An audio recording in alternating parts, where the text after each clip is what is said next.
This is the Pro Game Podcast. This video is brought to you by the Long Island Junior Ducks. Come here and develop, play, and have a great experience, as well as great coaching. See you guys soon. What's going on?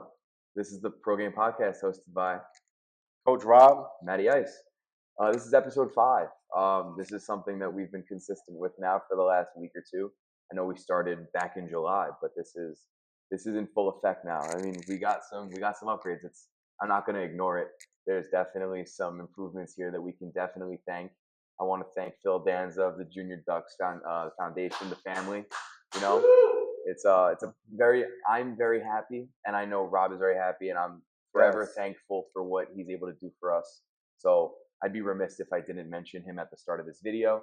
Luca, you're watching this. You're a dog. Keep working. Keep working for the Ducks. You know, you're an absolute animal.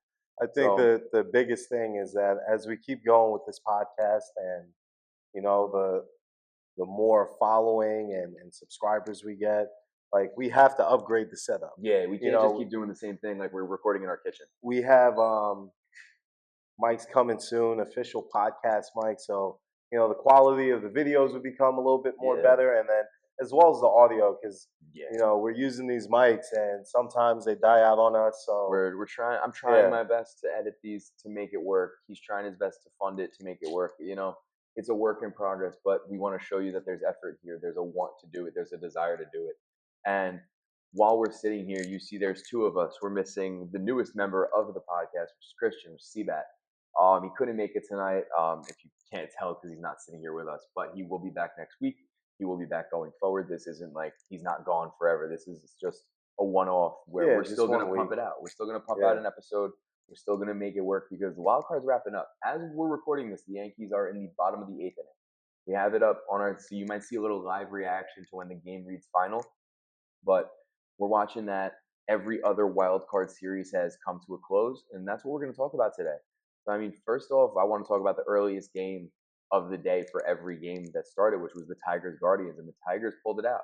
It was a very tough series to see the Guardians when they were hot. They were red hot going into the postseason. Absolutely. They stole the division from the Tigers, and the Tigers were on a 15-game lead on the division, choked it away in the last month of the season. Guardians come in, and immediately, once they come in, they steal the division, and then you lose at home. You get that home field advantage, and you lose. It is tragic if you're looking from a Guardians perspective, but at the same time, if you're a Tigers fan, Tariq Skubal, I mean, we have to mention, he pitched 7 2/3, 14 strikeouts, 1 earned run in his start for Game 1 when the Tigers won. Well, that's what you need from an ace. And, we'll talk about the Yankees series as soon as the game's over, because I felt this series should have been over in 2 games. There's no need to go to the third game. Or the Sox? No, the Yankees versus the Red Sox. Yeah. Game 1, should they have pulled free?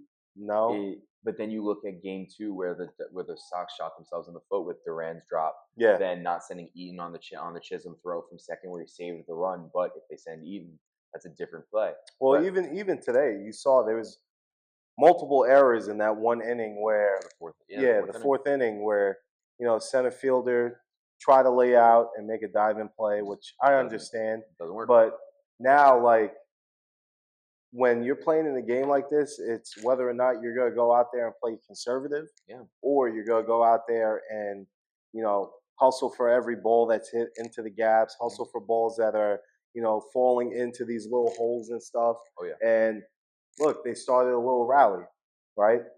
You go dive for a baseball, and now you have someone like Bellinger who's running hard. All it takes is one. Yeah, and it's all one mess up. And then you just saw errors happen after each hitter goes up. And, you can't express, you can't give opportunities to good teams like that. Because they'll capitalize. And that's what the Tigers did. What I want to connect right to is the Guardians won in tremendous fashion in Game 2, where it was 1-1 going into the bottom of the 8th, and the Guardians put up 5 runs in the 8th inning to win, to send it to a winner-go-home game today that wrapped up about a couple hours ago. Yeah. And the Tigers pulled through after a very sad defeat in Game 2, because it was such a very good performance from the rotation all series long, where Game 2 doesn't even reflect that because of the loss. Absolutely. But now the Tigers go into a series against the Mariners, where Cal Raleigh put up 60 home runs, and he's one of 2 catchers on the year to not allow a passed ball, which is rare in itself because there's only 2 people to do it this year, let alone the 60 home runs by a catcher, you know? So if I'm looking at that series, the Mariners getting those couple of days off, I'd be a little concerned if I'm the Mariners because we see it with the Phillies every year. We see it with these teams that have the bye, where they go cold. Baseball is the biggest sport where hot streaks matter, in my opinion. Absolutely. And you look at a team like the Mariners who were riding a hot streak to steal the division, and you're looking at a team like the Tigers who were cold, and now they win 3 games, 2 games to advance. Where does that lie on who has the momentum? And we'll see in a couple days for game 1, but my money's on the Tigers. I think the Tigers will pull it out. No, absolutely. And I think that game 1 is going to be an X factor easily for the Tigers because look at how Tariq Skubal has been all year, right? He's a big lefty pitcher, and he doesn't throw soft like he has a power fastball and then has good pitches to go with it. Going into that 8th inning, he was pitching 97 miles an hour fastballs, 98, 99. And that's what you want to see from your ace, where they go out there, they give you quality innings, and then the same way they look in the first inning is the same way they look in their last inning coming out of the game. You look at that with Skeens, Skubal, Crochet. You see these guys where they can pitch immaculate innings every single game they pitch. Of course, nobody's perfect, but they have that consistency that teams need and teams will pay top dollar for, where the Tigers have that. And don't get me wrong, the Mariners do. I mean, Wu is unbelievable and he's young, and I think he's a guy that can really bring them further in these games. But the Tigers are, in my opinion, a hungry team as well, where they lost the division. So now they're playing an underdog role of, we fell off, can we come back? And that's why I think the Tigers will take it. You have Kerry Carpenter. Javier Baez is easily my comeback player of the year. I mean, he was a bench warmer. He was almost out of the league completely. They moved him to the Tigers outfield, and it worked. They brought him back to the infield. He had a solid year. He had an all-star year. So I think the Tigers will win. I love the Mariners. Like, I'd love to see the Mariners go all the way because they've never won it before. I just don't see them getting past Detroit. I think Detroit is going to wind up facing the winner of the Toronto, New York, Boston series, whatever you want to call it. So while that game is wrapped up, I kind of want to talk about the next game, but it's on the NL side. It's the Padres and Cubs. And we actually thought the Padres was going to go last episode further than the wild, further than the wild card. But sometimes when you have these star-studded players and the light's too bright for them, or sometimes they enjoy that light. Sometimes they can't. They can't live up to the moment, and that's what you saw today. Like I was watching the game during lessons, and I saw the Cubs went up, and I'm like, uh-oh.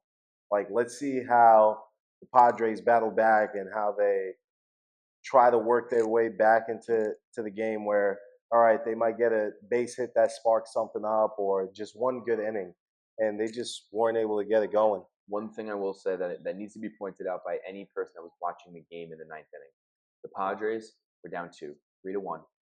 I don't remember who was up, but it was towards the middle of the lineup, nobody out, first batter of the inning, and it's a 3-2 count. Pitches low at the knees, maybe even a little lower. Just missed the strike zone. Called strike 3. Should have been ball 4. Would have gone a runner on first with nobody out. Instead, you have nobody on, 1 out. The Padres wind up loading the bases with 2 outs. The next out ended the game because it was a fly out to center. Oh man! If you look at just that, walked them. Runner on first. Yeah, runner on first. If you look at the situation that they're in, and let's say it's 1 out, that fly ball scores a run, and now it's 3-2, and then a base hit with 2 outs ties the game. But instead, you have the bases loaded with 2 outs. You can't hit an out. You have no room to give. You can only get. But you never want to put the game in the umpire's hands. Well, yes. Like especially towards the end of the game, right? You get to the 8th or 9th inning, and let's say the umpire makes a bad call. Well, listen, you gotta go up there and fight off pitches. Like anything close, it's usually gotta go toward like the pitcher's way. But it was one of those things where, at least in my eyes, it wasn't close. It was.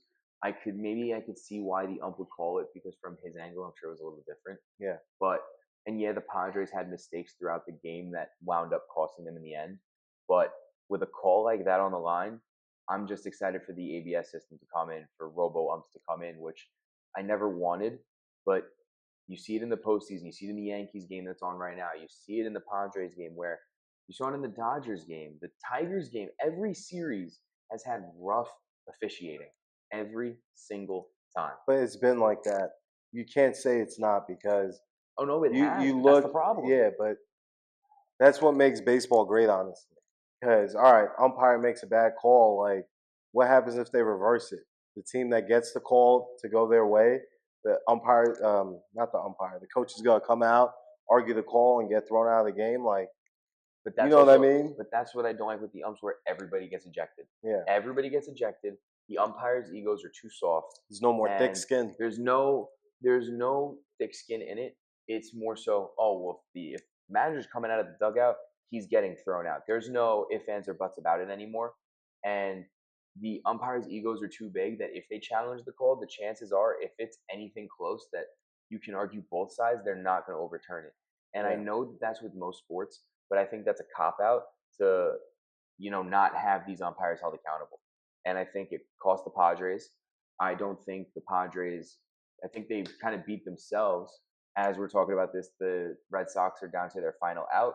It's top 9. They're down by 4 with a runner on first. You guys are lucky we didn't record this earlier where It was loud it here. was we were in the front lobby. Me and Eddie, our cameraman, was freaking out today just As a Mets watching fan, them going through it.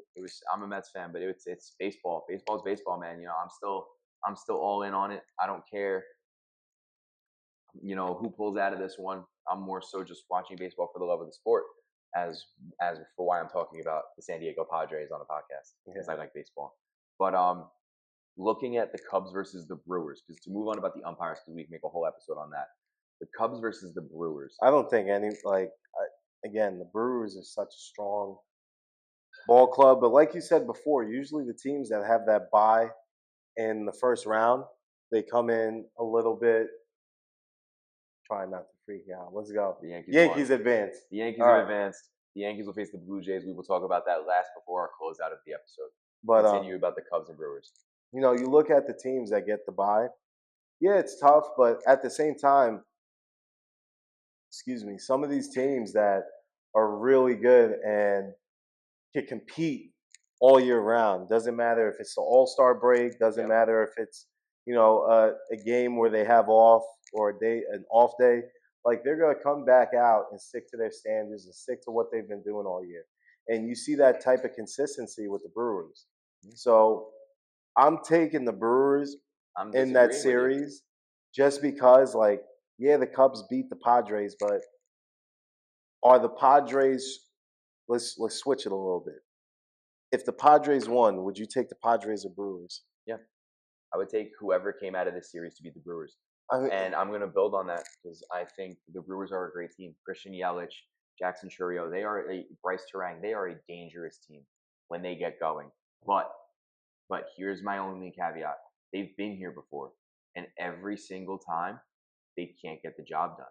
It's like watching the Phillies every year. It's like watching the Mets every year. Something happens where there's a team better than them, whether it's a team that's hotter than them, whether it's a team that's just overall better. I think the Padres were outmatched with the Cubs. I think the Cubs are a fantastic team this year. I think they're on fire right now. I think that's why. I think the Padres against the Brewers, they win. Cubs against the Brewers, Cubs win.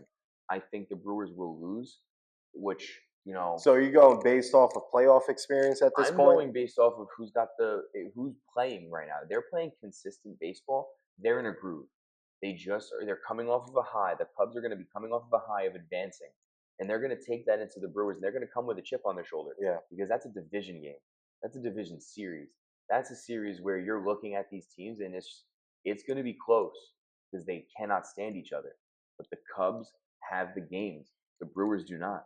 The Brewers might be cold by that point because the Brewers were the hottest team in the league since before the All-Star break. Yeah, but the Brewers are not sitting down doing absolutely nothing. Yeah.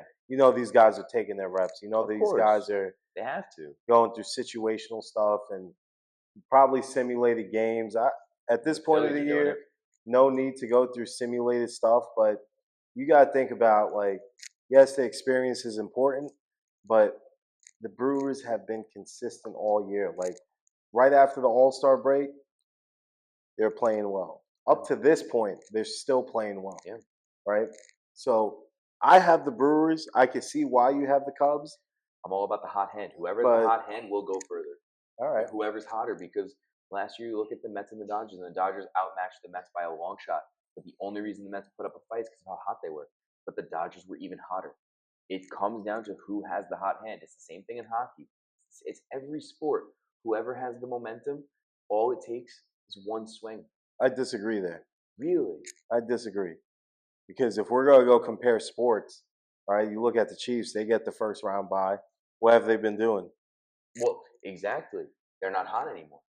Well, no. I'm talking about rest for them. Yeah, just rest in general. Like, think about how much rest their bullpen has. Think about how much rest their pitchers have, having a week off, right? Coming back out there fresh. Like, that's what I would want as a manager. That's the best case scenario is, all right, guys, let's go compete this season, especially when you're in those stretch of games after the All-Star break where you're getting into October. Let's make sure we're well rested. Let's make sure that we're playing tough baseball to get that first round bye so we don't have to play in a wild card and it's win or go home. Well, yeah, I agree. You know what I mean? I think you always push for the division. I think you push for the first seed, the second seed. I don't think you ever push for the wild card or settle for it. But I also think that being in the wild card kind of gives you an advantage. I know the Phillies complain about it. They complained about it last year. But we had the bye. The Mets came in hot. Then the bye is a bad thing. And part of me agrees with them. Now, was I glad to see them get eliminated by the Mets? 100%. But I do think they have a point to it because you see it's proven every year where the team with the bye usually falters and they fall off very quickly in their series and they get caught off guard. Yeah. And I think that's why I would have the Cubs, which is why we're talking about the next series. We all have our byes. Every team has a bye, most of them. Dodgers sweep the Reds. So now they get extra rest. They have an extra day of rest going into the Phillies who have a week of rest. How do we look at that? I mean, the Dodgers just beat up on the Reds. I think the Dodgers, like, it's kind of a bad example because it's like, should the Dodgers have played in a wild card game this year? I don't think so. And we just got news that Shohei Ohtani is going to be starting the first game of the series. That's huge. And, for him to go out there, first game in a playoff series, does he live up to the moment or does he, in our terms as friends, shit the bed? Yeah. Right? Like, I don't expect him to go out there and do that. I expect him to go out there and be the Shohei Ohtani that he's been before on the mound. Where he's coming out that first inning pumping 100, and it's going to be like that throughout the whole game.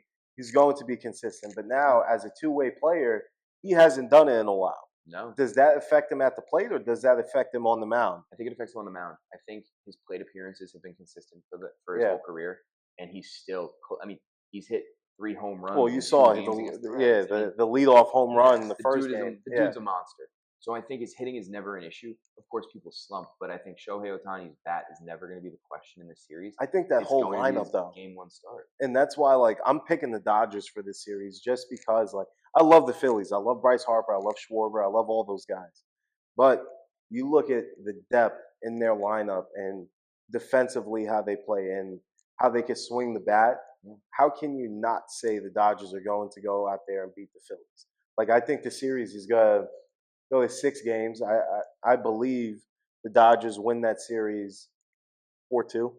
I think that's fair. I think that's fair to say. Which is funny because I'm looking at this matchup and I got the Phillies.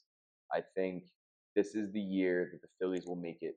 I said last episode that I think they could fall off, but I've been watching and I've been trying to read up on it just so I can actually provide more information and more insight on this when I'm recording with you guys. I think the Phillies are in a position where this has to be the year because 4 years ago, they made it to the World Series and lost. 3 years ago, they made it to the NLCS and lost. 2 years ago, they made it to the NLDS and lost. Same with last year. So it's like, well, now you're back there again. You have Bryce Harper, who's in year 15.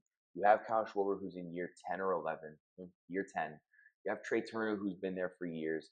you have these guys where Zach Wheeler is hurt. Zach Wheeler's out. That's huge for the Dodgers, and I think they will capitalize on that. But I also think the Phillies know that they need it, and they're in Citizens Bank. So you think they're going to be a little bit more hungry? I think they're hungrier. The Dodgers are, yeah, they're the Dodgers, and they're always hungry. But they're coming off of the win last year. You can never sit there and count out the Dodgers. Count out champions in general. No, like, you're right. These guys went out there and played very well against the Yankees last year in the World Series. Yeah, the Yankees looked like amateurs in that last game. So easy down there. 5-0. Easy there. Hey. Don't let your bias. Don't let your bias cloud your judgment. 5-0 in the fifth, and it was Aaron Buffoon that messed it all up, dog. Man, it was Aaron Buffoon. It was Aaron Judge. Oh yeah, Aaron Buffoon in the manager's dugout, and it's also the guy Buffoon Aaron that's in the outfield. The drop in the fifth inning, set up for more. Yeah, but we wouldn't be in that position if they didn't go out there and throw Nestor Cortez. That's my biggest thing. The whole series changed with that. Yeah, but besides that, like, again, you look at the Dodgers, their pitching staff, and then their lineup is just completely ridiculous. Like the fact that you have Mookie Betts, Max Muncy, Teoscar looks great. Except for that foul ball that he shot, that was bad. The ball that went foul. Just hitting wise, like they're gonna go out there and hit the ball very well. Let's see if the Phillies pitchers could keep them off balance. I think this is going to be a very high-scoring series because the Dodgers don't have a healthy bullpen, and the Phillies are missing Zach Wheeler, who will give you everything that you need to get momentum in a series, and they don't have him. And I think that is. So you're going Phillies here. I'm still going Phillies. I think Bryce Harper. What do you think the series would be, like a series win? Like you thinking it's going? Games? Yeah, you think it's going 7 games? I have it going 6 games. I think Dodgers. So I think if the Phillies win, it can go 7. I think if the Dodgers win, it's in 6. But I think the Phillies in 7. Yeah. I think this is probably the craziest matchup we're going to see on levels of power in the postseason because I'm looking at the Yankees, Blue Jays now, the Tigers, Mariners, the Cubs, Brewers, the Dodgers, Phillies. That's going to be a good matchup. Yeah. So I got the Phillies in 7, but I could see it going either way. So we'll have to see. We'll have to see what Shohei can do. We'll have to see how, like I said, Bryce Harper is the guy on that team. They know. No, and I think I think it depends on how he answers. It's year 15 for him.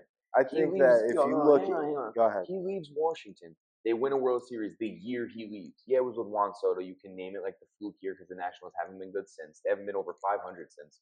But he leaves, signs a 13-year contract in Philly, wants to remain a Philly for life.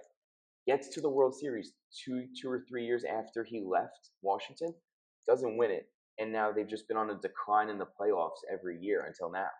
So he has to do it because if he doesn't, their window's closed because Wheeler probably isn't coming back. They're rumored it's career ending.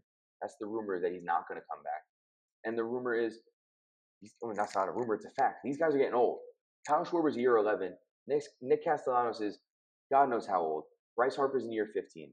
They have to get over this hump now. What confuses me a little bit is that you talk about the Cubs having their playoff experience and how they're going to go out there and beat the Brewers. Why not say the same thing about the Dodgers and their playoff experience? Like, yes, the Phillies do have playoff experience. Yeah. Harper and Schwarber, Trey Turner, like they've gone out there and played at a high level year after year after year. I think. But why not the Dodgers? Like, they have the ring to show it.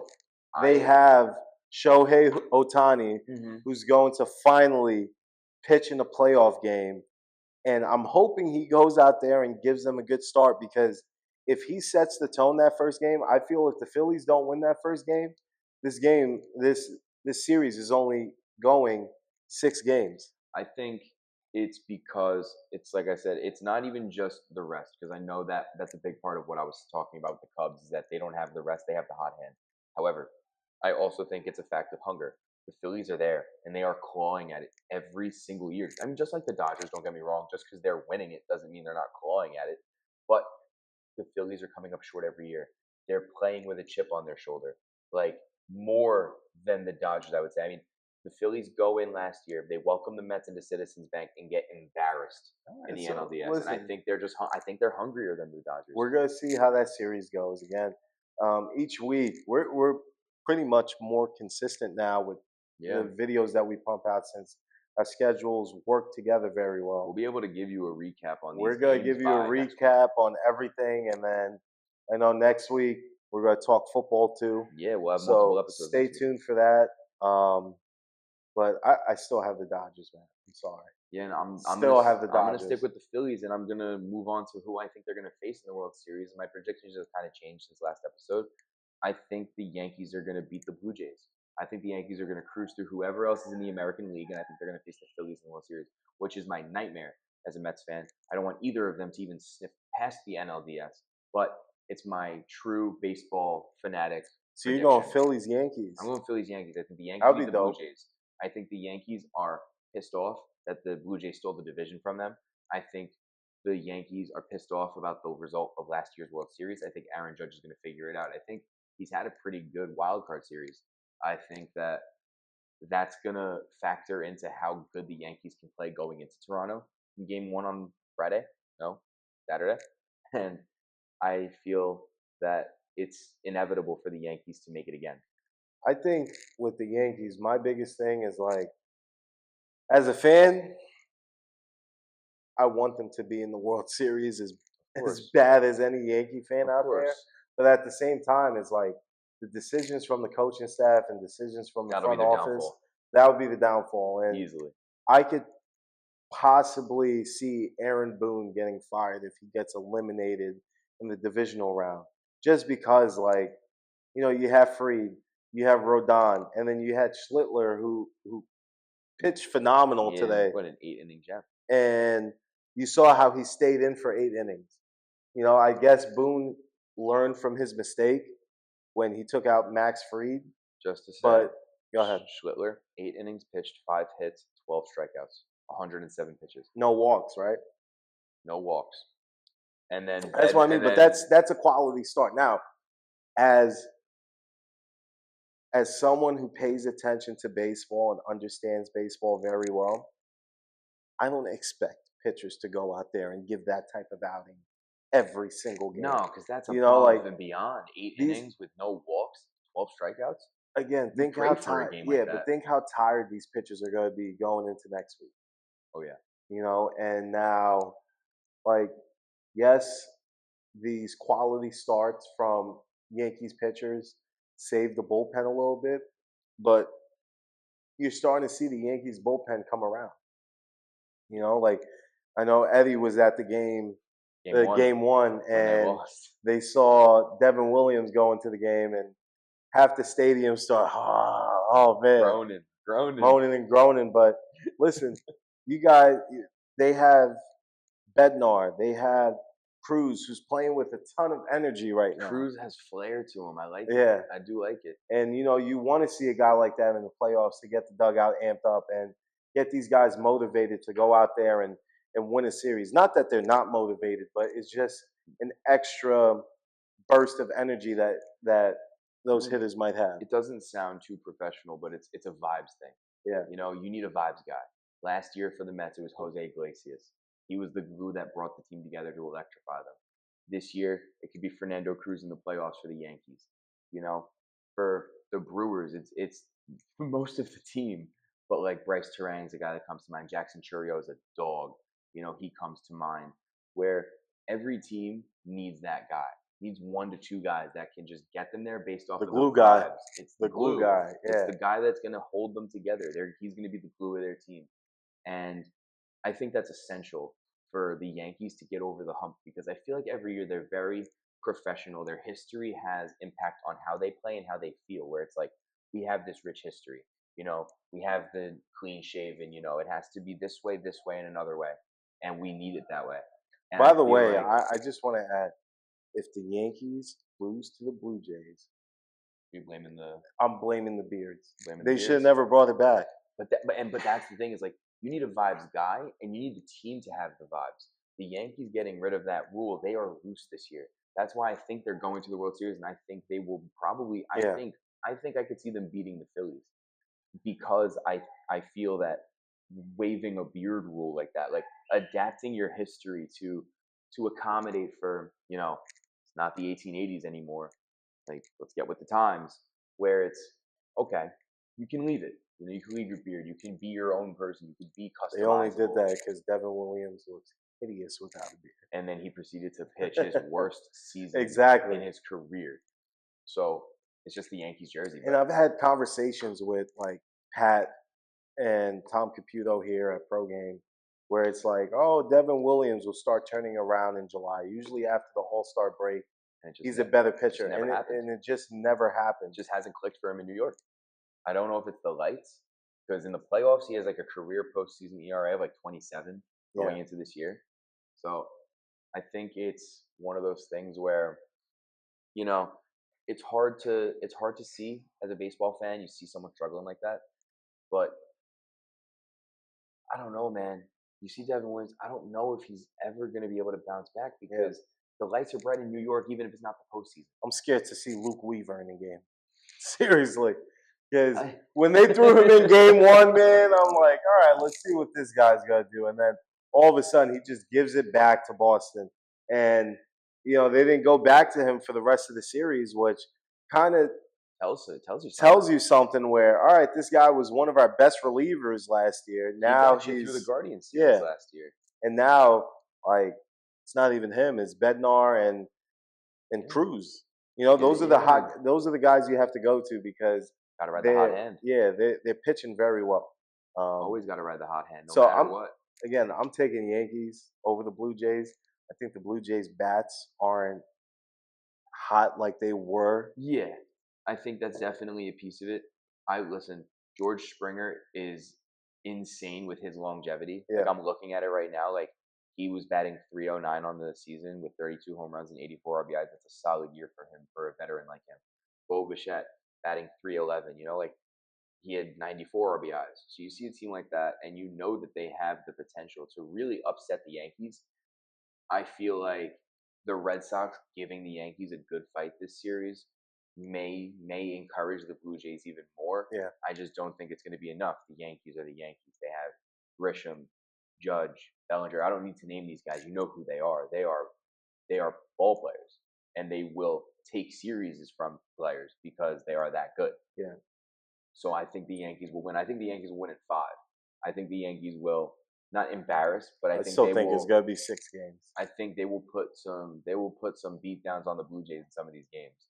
I think they'll come in swinging, and I think their bats will be hot. I think their gloves have been good. Volpe's been great. Chisholm's been great. I think that's going to go right into the series against the Blue Jays, and that's why I don't see the Blue Jays winning. Now, again, so your prediction for the World Series this year is Yankees Phillies? I'm sticking with that until one of them gets eliminated. I'm still thinking Dodgers Yankees. I'll get a rematch. Yeah, I think we're going to get another rematch. I think whoever comes out of that divisional series between the Phillies and the Dodgers will make the World Series. I don't see the Cubs or the Brewers beating either of them. Same within the AL. I don't see the Mariners, Tigers, or Blue Jays getting through the Yankees. The only one I could see would be the Tigers. And I just don't think they're deep enough to do it. Maybe it's because I'm not in Detroit. I'm not watching the Tigers heavily enough to be able to tell you my full view on it, my full insight. I just don't see them getting it done. Listen, I would love for it to happen because I think that they are a fantastic team to watch. Skubal's great. Kerry Carpenter is electric. I think that seeing them do that would be fantastic. Absolutely. For baseball, getting new teams in there like the Brewers, the Mariners, the Tigers, getting teams that haven't been there before. But it's not going to happen. It's the Yankees and the Phillies. Yeah.